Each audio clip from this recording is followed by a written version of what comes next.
जय श्री श्याम भक्तों, आज है भोलेनाथ का दिन, सोमवार का दिन है और आज हम भगवान भोलेनाथ के 16 सोमवार के व्रत का कथा का स्मरण करेंगे। बोलिए शंकर भगवान की जय।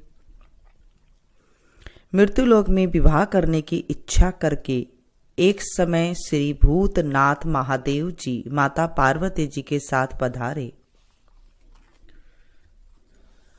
वहां वे भ्रमण करते करते विदर्भ देशांतर्गत अमरावती नाम की अति रमणीक नगरी में पहुंचे।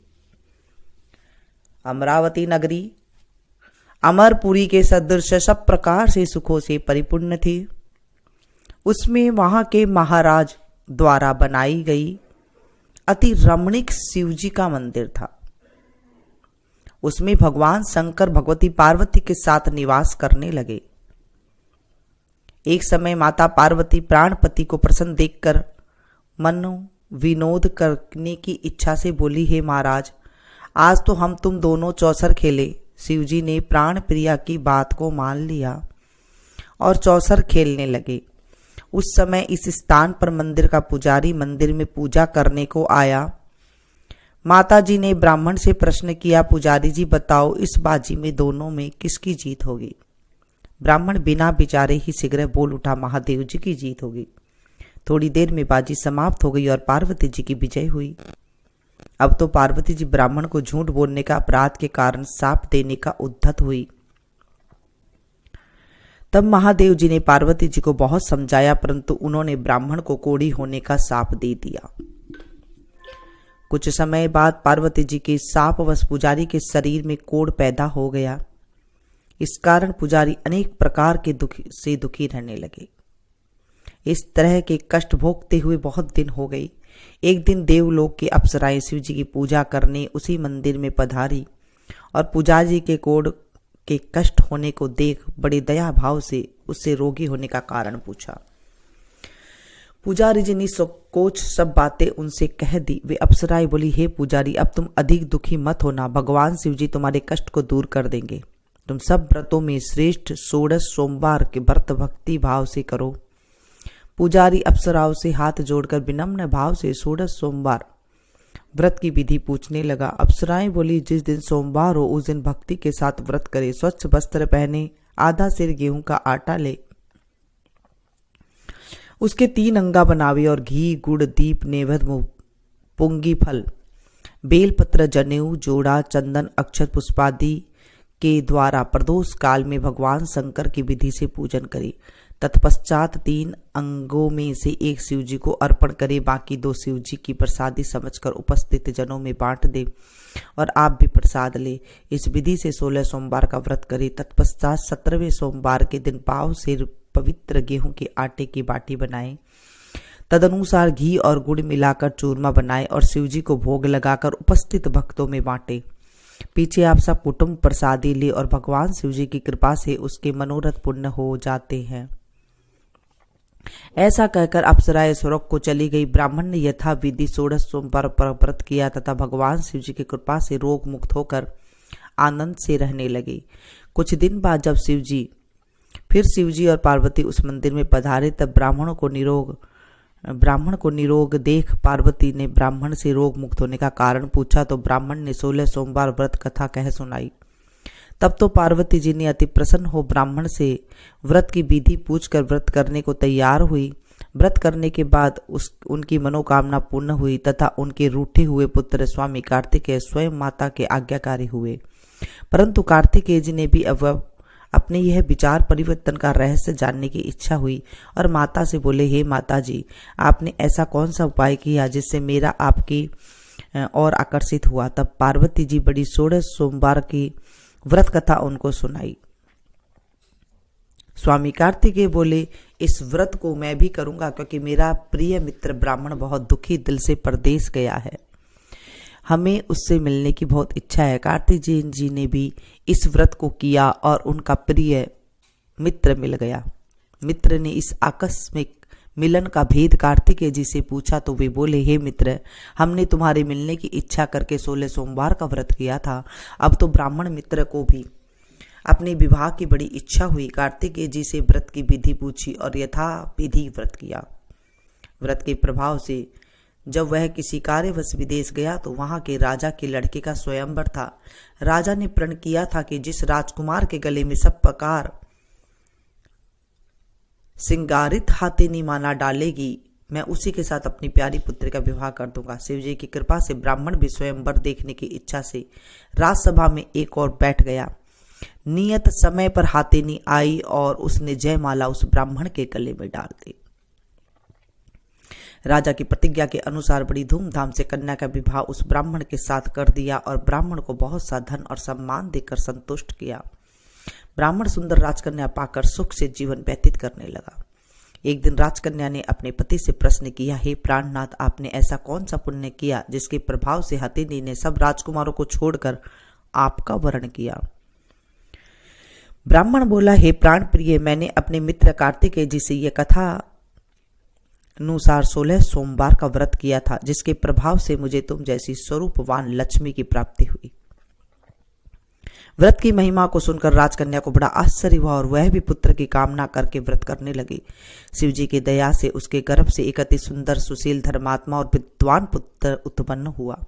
माता पिता दोनों उस देव पुत्र को पाकर अति प्रसन्न हुए और उसका लालन पालन भली प्रकार से करने लगे। जब पुत्र समझदार हुआ तो एक दिन उसने अपनी माता से प्रश्न किया, माँ, तुमने कौन सा तप किया है जो मेरे जैसा पुत्र तुम्हारे गर्भ से उत्पन्न हुआ? माता ने पुत्र का प्रबल मनोरथ जानकर अपने किए हुए 16 सोमवार व्रत को विधि सहित पुत्र के सन्मुख प्रकट किया।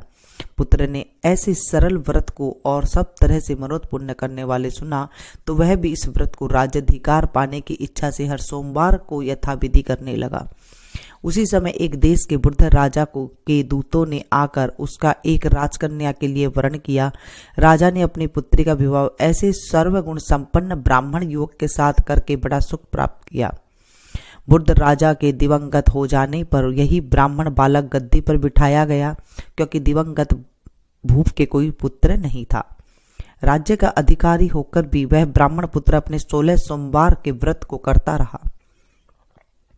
जब 17वां सोमवार आया तो वह विप्र पुत्र ने अपनी प्रियतमा से सब पूजन सामग्री लेकर शिवालय में चलने के लिए कहा, परंतु प्रियतमा ने उसकी आज्ञा की परवाह न की। दास दासियों द्वारा सब सामग्रियां शिवालय भिजवा दी और आप भी नहीं गई। जब राजा ने शिवजी का पूजन समाप्त किया तब एक आकाशवाणी राजा से प्राप्ति हुई।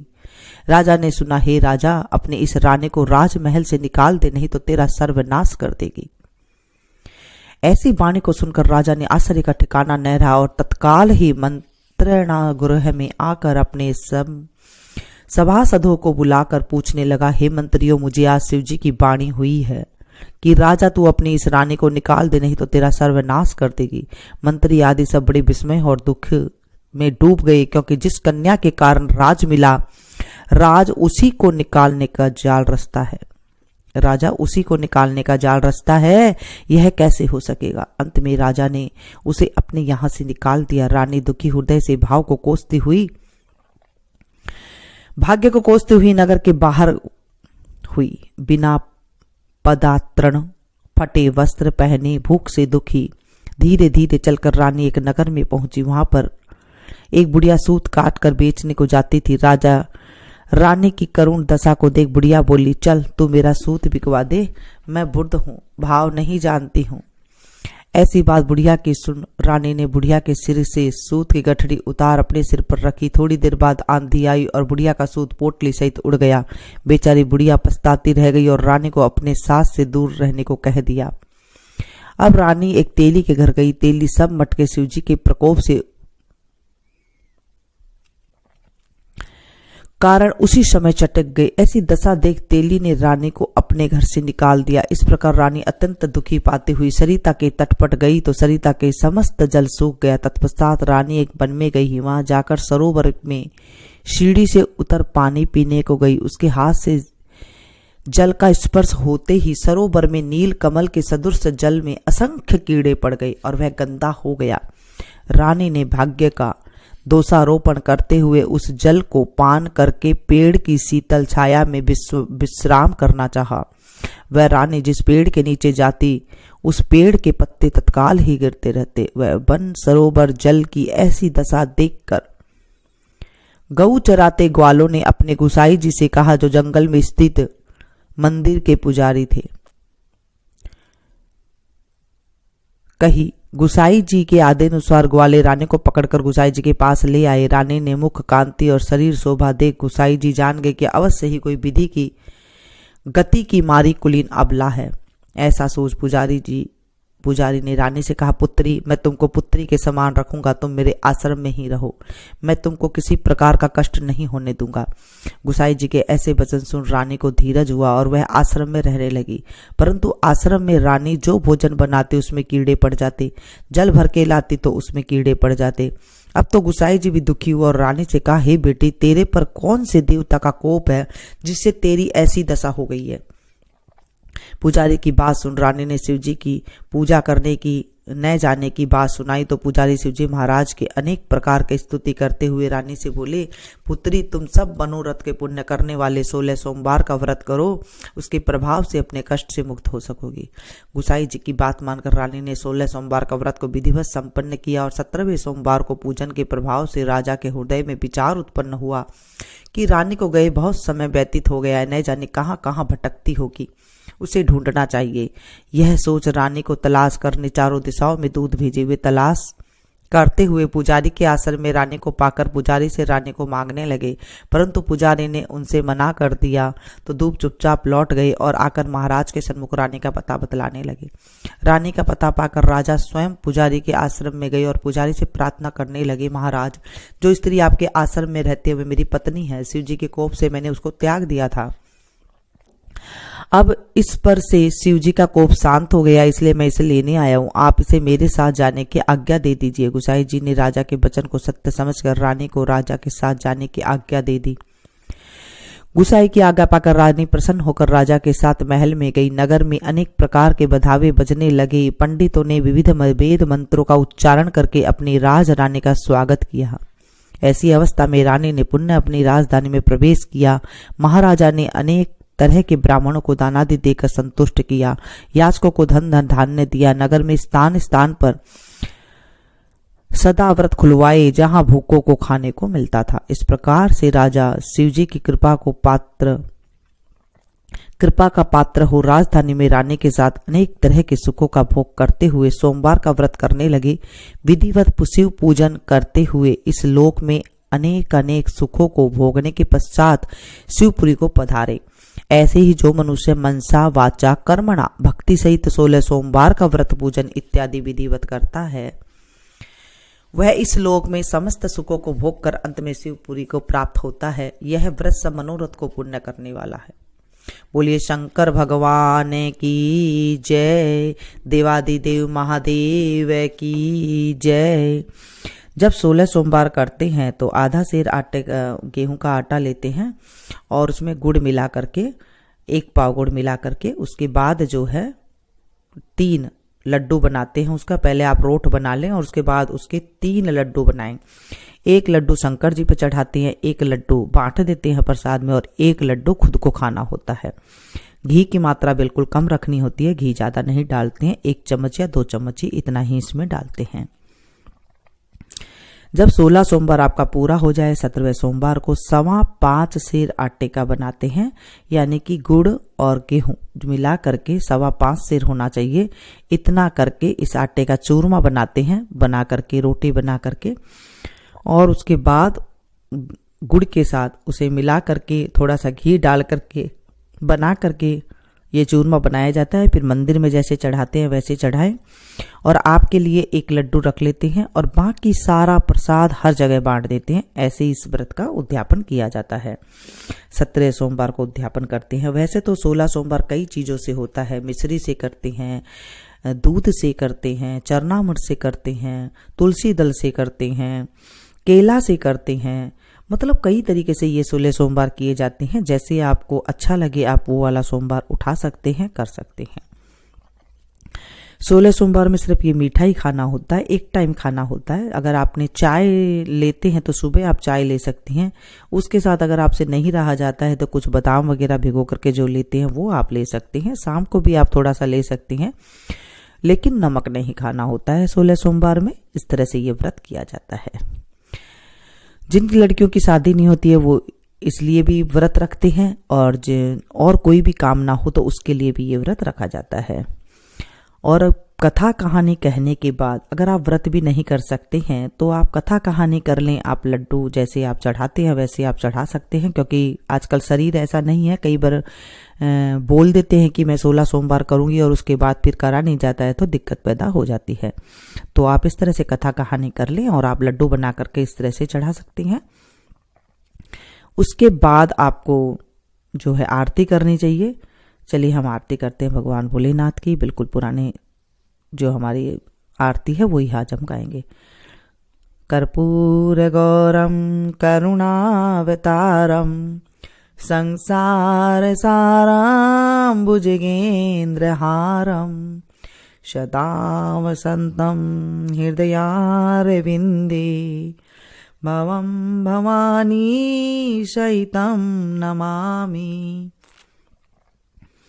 शीस गंग अर्धंग पार्वती सदा विराजत कैलासी नंदियो भृंगी निरत करत है, नंदियो भृंगी निरत करत है। गुण भक्तन शिव के दासी शीतल मंद सुगंध पवन जहाँ बैठे हैं शिव अविनाशी। करते गान गंधर्व सप्त सुर राग रागनी अति गासी। यक्ष रक्ष भैरव जहाँ डोलत बोलत हैं बन के वासी।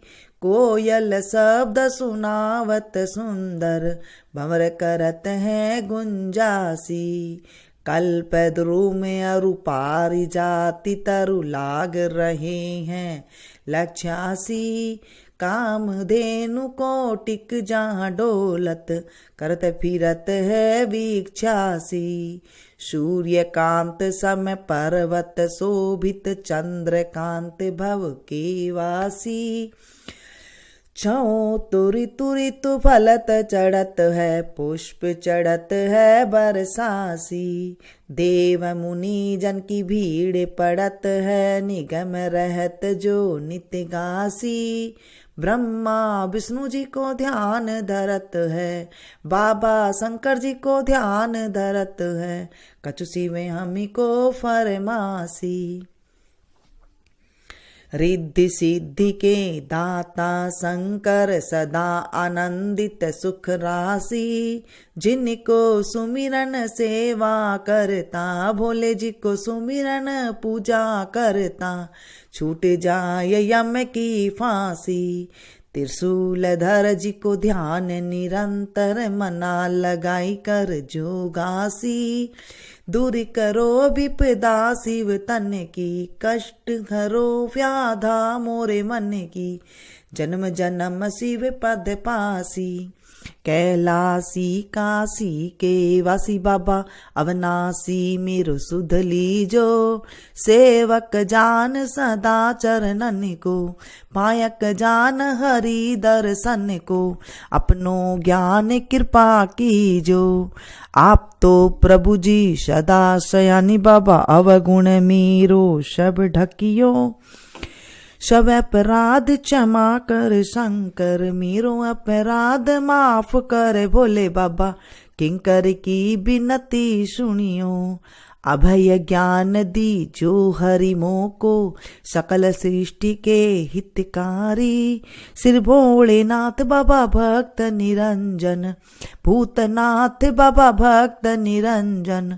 अलखनाथ बाबा भक्त निरंजन भवभंजन भव शुभकारी। काल हरो हरि कष्ट हरो हरि दुख हरो दारिद्र हरो।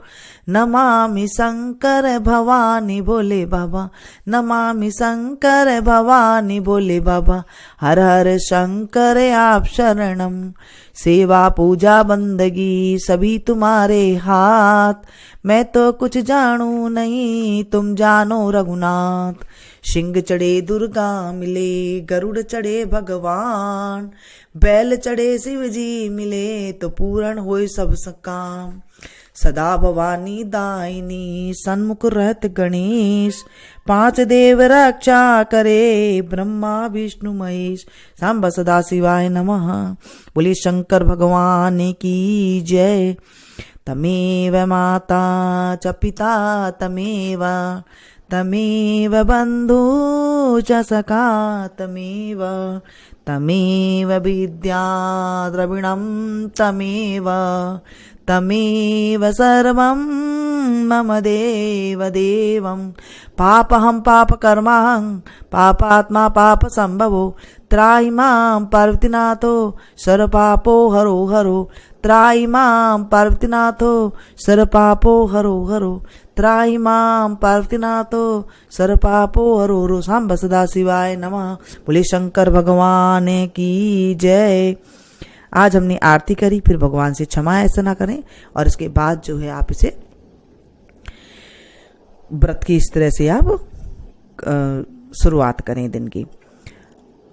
इसे आप ज़्यादा से ज़्यादा अपनों के साथ शेयर कीजिएगा, क्योंकि जब हम किसी को कथा सुनाते हैं तो हमारे जीवन में भी जो है बहुत अच्छा लाभ मिलता है।